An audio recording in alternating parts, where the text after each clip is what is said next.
obviously one of the big things everyone's talking about is the pitch clock. When you guys come in, they're usually high leverage situations. How does that affect your mindset, having to deal with that internally? And since baseball is such an analytic sport, do you have a time frame, like from your past, what your normal time between pitches is?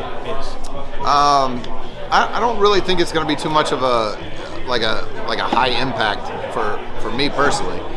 Some guys are probably going to have to speed up, but I think there's a way that you can use it, to your advantage. There's many different theories about it.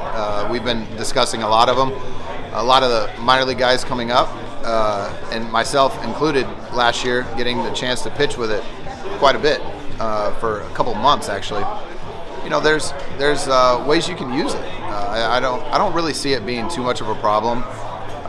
There's going to be some change, of course, with the pitch clock added. There's going to be some guys that don't take to it as easily as others, but it's a rule, so you have to figure it out, and that's a big part of the game is just adapting and moving forward. Buck is a big guy of what ifs. So some of the things that can go wrong, obviously pitch count, pitcher and catcher not being on the same page. Have you guys worked on any of those scenarios yet, or it's something you really guys don't really need to pay that much attention to? So minor leagues last year, there's no pitch count. So you went off of catcher-pitcher relationships, right? And that worked. It cut off 20, 30 minutes in a game on average last year there. I don't think it's going to be quite the same in the big league level, but having the pitch com and having that last year, and then adopting to the pitch clock this year, I think it's going to be pretty seamless, to be honest with you.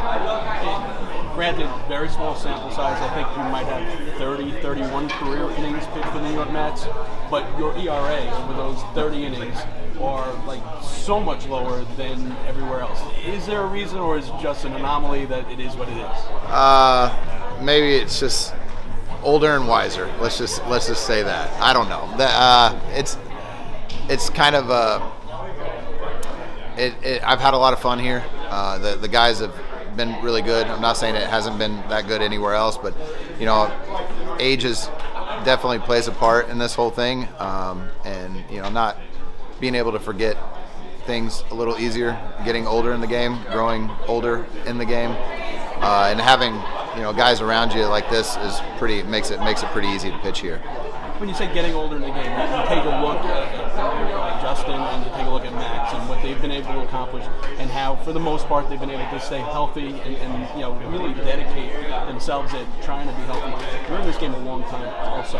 Like, what is the key to longevity in the majors for a pitcher? Because you guys are far outside the range of the norm. Well, it's early on they were telling me to be a gnat, to just always get back. You swat away flies and stuff, and they always seem to come back. So I just try to be that guy, man. Just get knocked down and get back up. It's an old saying, just always get back up once you get knocked down. But if you hold true to it and you believe in it, then you're never going to stay down for long. And that's what I've been trying to do and been able to do for a few years, and hopefully can cling on for a couple more.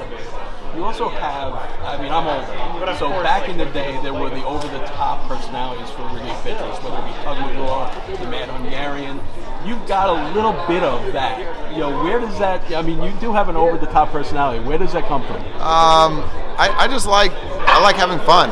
I like other people having fun as well. And I know how hard this game is. I've had my ups and downs, my struggles throughout this, and if there's any way, shape, or form that you can put a smile on somebody that's not having a great day, or trying to nudge somebody along to try to better themselves, that's what I'm kind of about. I like baseball. I like the ups and downs. I like the roller coasters. I live for it. It's hard, and a lot of people sometimes forget how hard the game is, but I just try to bring that a sense of lightness to the air. You come in, you say hi to everybody, make everybody feel like they're a part of something special, which they are. If you're in this clubhouse, whether somebody's standing in the middle of the clubhouse or on the outside, you're a part of something, and hopefully we can make it special.